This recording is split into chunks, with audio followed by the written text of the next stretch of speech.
26 जनवरी काहे मनावा जाता तो का लोग के पता बा? हाँ पता बा। ओह दिन अपन देश आजाद हुआ रहा।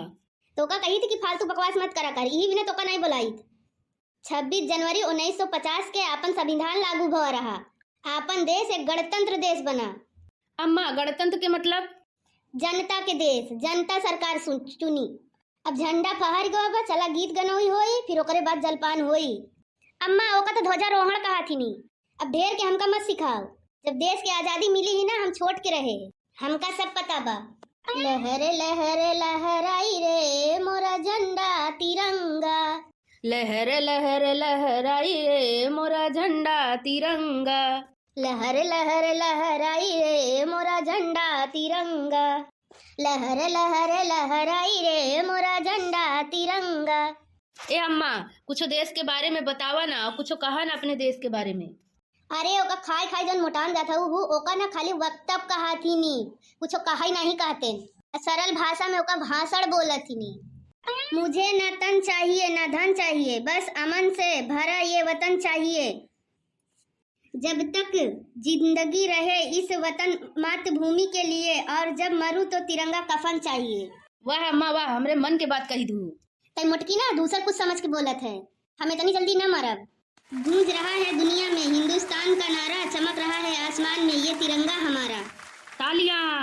अब इन स्कूल के मास्टर हैं नहीं, अब जौन कुछ कही है भाषण जौन देंगे या नहीं देंगे। मुझे न तन चाहिए न धन चाहिए, बस अमन से भरा ये वतन चाहिए। जब तक जिंदा रहूं इस मातृभूमि के लिए, और जब मरूं तो तिरंगा कफन चाहिए।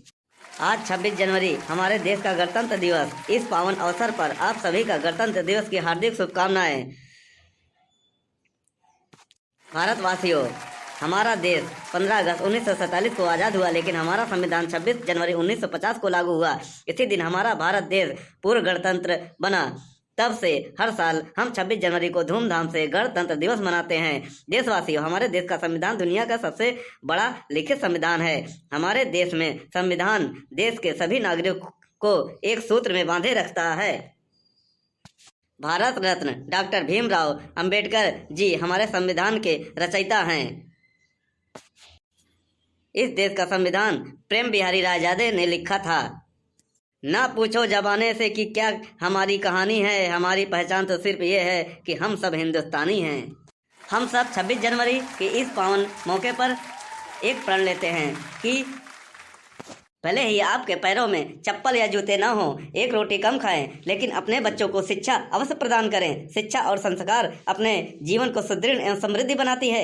शिक्षा वो शेरनी का दूध है जो जितना ही पिएगा उतना ही दहाड़ेगा, ये बाबा भीमराव अंबेडकर जी ने कहा था।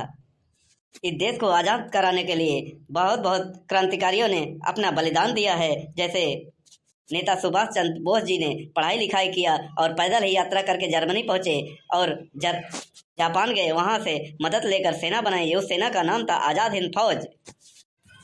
भगत सिंह, राजगुरु सुखदेव ने हंसते हंसते फांसी पे झूल गए। चंद्रशेखर आज़ाद प्रयागराज के अल्फ्रेड पार्क में, जिन्होंने अपनी ही गोली से अपने को मार लिया अंग्रेजों से हाथ न लगने के कारण। उन्होंने कहा था, मैं अंग्रेजों के हाथ नहीं लगूंगा, हमेशा आज़ाद था, आज़ाद हूँ, आज़ाद रहूंगा। मास्टर जी के ज़्यादा ज्ञान की बात करेंगी। अम्मा तो कुछ बोल भाई नहीं भाई, अब बोली नहीं कि हम आज़ादी के समय के पैदा भाई रहे हैं, जानी थी सब कुछ। झूठ बोला था। हाँ बहन फेंका था। तो नान का पुसुर पुसुर करा था, तो नानो गीत गाऊ नहीं कुछ करबा। अम्मा जलपान व्यवस्था बा तो होका तो मटका बस खाई खाई लगा रहा था। कौनो वक्तव्य देबे कि नहीं देश के बारे में? हाँ देबल, हमारा देश सुख समृद्धि करे, कोई भूखा ना मरे। मुटकी ना जब देखा तब हमेशा खाइन के बारे में बात करी और कुछ ना बोली। हमारा देश आगे बढ़े, नया नया आविष्कार करे, हमारा झंडा और तिरंगा चांद पे रहे हमेशा। चला मुटकी कुछ अच्छा तो बोले। ये वही तिरंगा है जिसके लिए लाखों लोगों ने जान दी है। ये वही तिरंगा है जिसके लिए भगत सिंह ने फांसी पे झूल गए। ये वही तिरंगा है जिसके लिए चंद्रशेखर आजाद ने गोलियां खाई। ये वही तिरंगा है जिसके लिए जलियांवाले बाग में लाखों लोगों ने गोलियां खाई। ये वही तिरंगा है जिसके लिए लाला लाजपत राय ने लाठियां खाई। ये वही तिरंगा है जिसके लिए आज भी हमारे देश के सैनिक लोग शहीद होते रहते हैं। इस तिरंगा का रक्षा करने के लिए आज भी हमारे देश के सैनिक सीमा पर तैनात रहते हैं, ताकि हम चैन की नींद सो सके।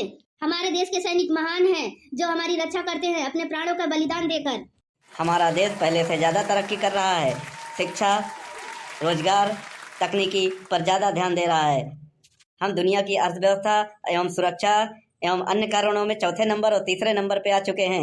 इसी तरीके से युवाओं में जोश भरा रहा तो हम एक दिन पहले नंबर पे आ जाएंगे। हमारा देश पुनः सोने की चिड़िया कहलाएगी।